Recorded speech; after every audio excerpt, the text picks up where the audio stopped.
What the fuck is a righteous glory? If you've seen the channel name, then you already know who I am. So I did say I was going to talk about what happened with my hair situation and why I decided to cut it. But first we're going to have to look back at some of these old videos and look at my hairline in these fucking, oh my gosh, why? Who raised you, bro? Who let you walk outside like this, bro? This hurts my soul looking back at it. In these videos, as you can see, I was lining my fucking self up and I fucking sucked at it. I was terrible. What led me to even do it in the first place was the ego trip. I guess I'll start there. So with my last barber, I was with him for like 2 years, solid bond, you know, every time I go over there, he finessed my shit. But what happened was I noticed that over time, he was not really interested in hair anymore. He was interested in making quick money and getting into business and retail and all these other things. So man is cutting my hair and he deadass looks at me and says, you know, I'm getting real tired of cutting hair. I'm getting real tired. I'm just like, okay. Now I'm kind of shaking in my seat because this man just told me he's getting tired of cutting my hair as he's cutting my hair. What makes you say that? Oh, you know, like I don't really care about cutting hair anymore.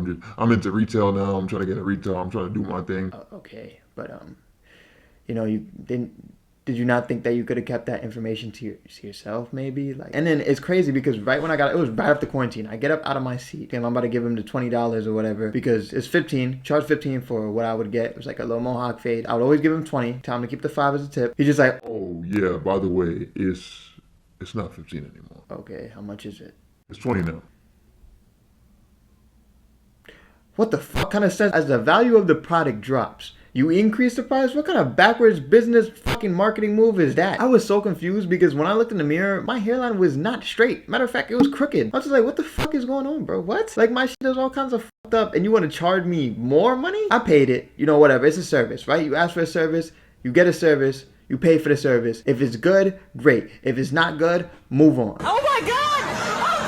Then I started thinking, bro, I paid $5 extra for a fucking terrible haircut. And look, I don't care too much about haircuts or anything. Like, it's not super like crazy. Like, I'm not one of those guys that like every 2 weeks I'm fiending to think, you know, like to each their own. But me, I could go a month or two without a haircut or a lineup. Like, I'm cool. Then when I started going around, like I was going around with my friends and like they were asking me like, cause like I told them like I got a lineup and stuff. They're like, what? You got a lineup? I see no difference. That fucked with my ego so much. I was so tight. Now I'm pissed. So, you know, a few months go by, then I call him one day and I'm like, you know, I don't want to go back to them because he fucked up my shit. He didn't fuck it up terrible, but it just wasn't good. So I called him back and I'm like, yo, you gonna be around the barbershop? And he always says yes. He would never tell me no. Nah, bro.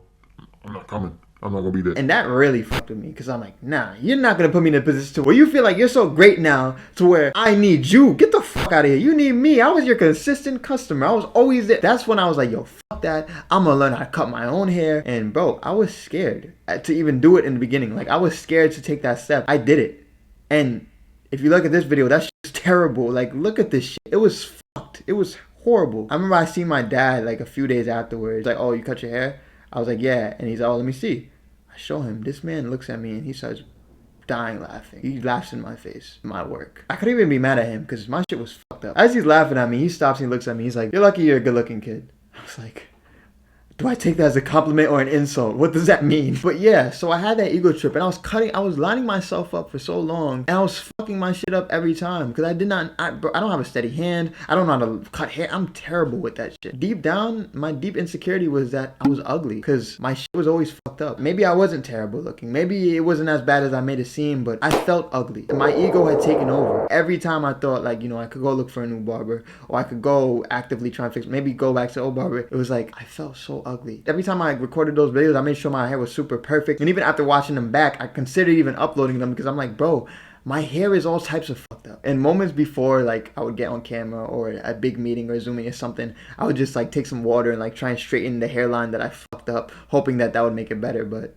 it didn't. It didn't. To be honest, I'm not terrible at doing like the front line now, right? Like now I could actually line up the front line like decently. Like I'm not perfect or anything and I'm not looking for perfection, but like, you know, it can last. Like I can't do this, I can't do the sides, especially can't do the back. But like the front, that's what people's gonna look at. So I could do this top line, but that's about all I can do. So the reason I even cut my hair off in the first place is because besides all that, like I didn't really know how to take care of hair, but I was just growing it out just as like an ego thing because I thought, all right, even though I'm ugly with this hairline, I'm uglier without hair because that's how I felt. Not really knowing how to take care of hair. After a while, I started noticing these white flakes and then I realized I have dandruff. As if I'm a 67-year-old man with erectile dysfunction. This is not a problem that a fucking 18-year-old should be dealing with. And that's when I decided, like, you know what? Let's humble myself. Let's start new beginnings and let's look for a new barber. Contacted a friend, he hooked me up with a new barber, and the rest is history. So that's part of why I cut my hair. The reason I tell most people is because, well, I was trying to start brand new and I was getting tired of hair, but deep down it was just an ego thing. I was mad about it and I was upset for a while, but I humbled myself enough to realize that I can't cut hair, can't line myself up, and that's not what I'm meant to do. There's some people that are just better at other things than me. Some people are just good at certain jobs and can't do everything, and I learned that the hard way. So moral of the story is, if your barber is consistently fucking up your hairline, either take the risk and learn yourself or find a new barber.